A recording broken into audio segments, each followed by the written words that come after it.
Hello and welcome to the Heliosblog. My name is Helios. Today we're going to talk about surrender. This is an extremely important concept and one that I'm very passionate about. I'm going to talk about how our society teaches and encourages men to surrender from a young age. I'm going to talk about how men are obviously worse off as a result and what you should do to rise above the bullshit.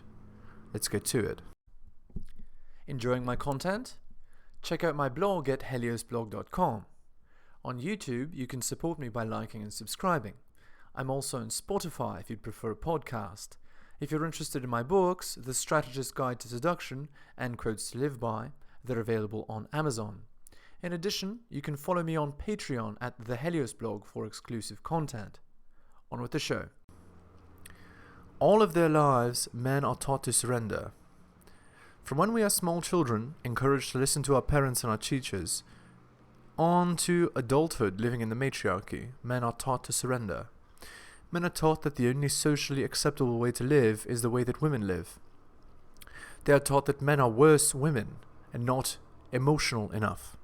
It is all a farce. Men are taught this in order to facilitate the feminine primacy we see today. Weaken one gender in order to artificially raise another. Surrender to the matriarchy. In practically all the messages of pop culture, in all the advice from your mother and your sister and your female friends lies a hidden message. Surrender to the matriarchy. Do what we want and you will be rewarded. That reward never comes. Women do not reward surrender, and thus, anyone that listens to these false messages is an unworthy man, and is unworthy of sexual attraction and freedom in our world. With surrender comes torture and slow death, not the happiness promised. Be very careful not to listen to the matriarchy's messages. Listening will lead to your destruction in the long term. What does surrendering to the matriarchy look like? Surrendering to the matriarchy takes many forms. Here's a list. Number 1. Entering into women-favored relationships. Number 2. Speaking in a feminine style. Number 3. Learning and taking part in traditionally feminine activities or hobbies. Number 4. Chore play. Number 5. Medicating boys for acting like boys. Number 6. Fighting over women. Number 7. Teaching your children any feminine primary platitudes, such as happy wife, happy life. Number 8. Pedestalizing women. Number 9. Censoring free speech to make people feel better. Number 10. Favoring women in all basic necessities of civilization: healthcare, government bailout, relationships, jobs, education, etc. This is not an exhaustive list by any means, but it serves to prove an important point. It's clear that women have already won. Men have already surrendered en masse, and this is the consequence. Most men live in a female primacy mental prison from which they'll never escape. It's a terrible tragedy. Consequences of surrender. As I've already said, the consequences of surrender to the matriarchy is the current society we find ourselves in today. People today are not allowed to say the truth in public places anymore. If they speak the truth, they'll be rewarded with social ostracism and loss of employment.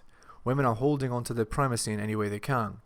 Many of the tactics in Orwell's 1984 and Huxley's Brave New World are being used against the general population of men today. Basically, women are taught female game and men are taught anti-game, and only the best, most alpha men survive the process and are able to gain real sexual favor and appreciation from women. The rest of men are left to rot. The consequences of surrender is that most men are dead before they're even born and have no idea. Sad indeed. Is it alpha or beta to surrender? Obviously, surrender is beta. It's sad that our forefathers let the matriarchy take over so easily. They had no idea that they were even losing a cultural war until it was too late.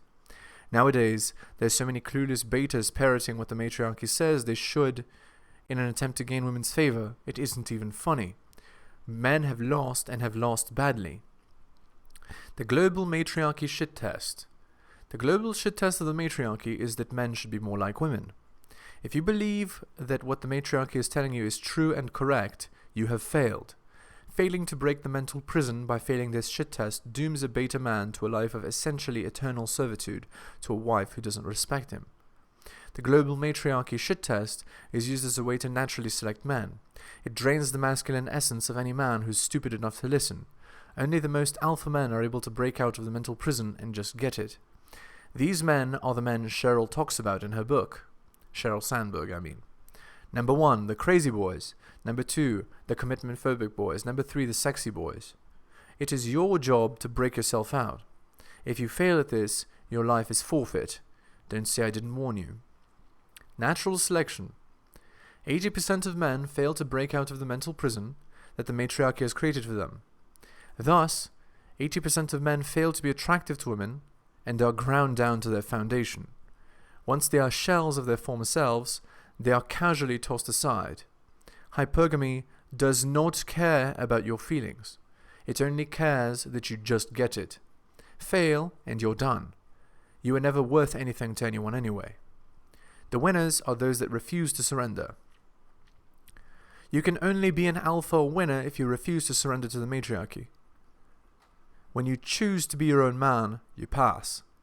You are then able to gain the actual respect, love, and adoration of women that you wanted.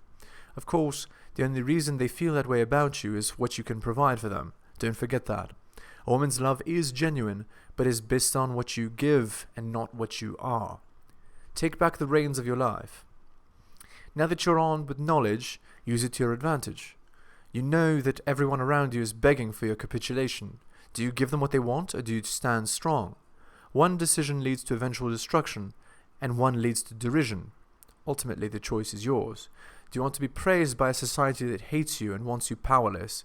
Or do you walk your own path, one that others fear to tread while the crowd sneers at you? Both sides have their advantages and disadvantages. I personally would prefer to hold the reins of my own life and steer myself where I want to go, but the choice is yours. Alpha or beta is a choice you now hold in the palm of your hands. Society would prefer you to be beta. Which do you prefer? Conclusion. Society screams for you to surrender from every angle. They scream from the media, from school, and from the government. It is your choice whether to surrender or not. If you do, you're praised, since you've agreed to be a lamb to the slaughter.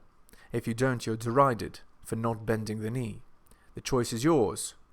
Choose wisely.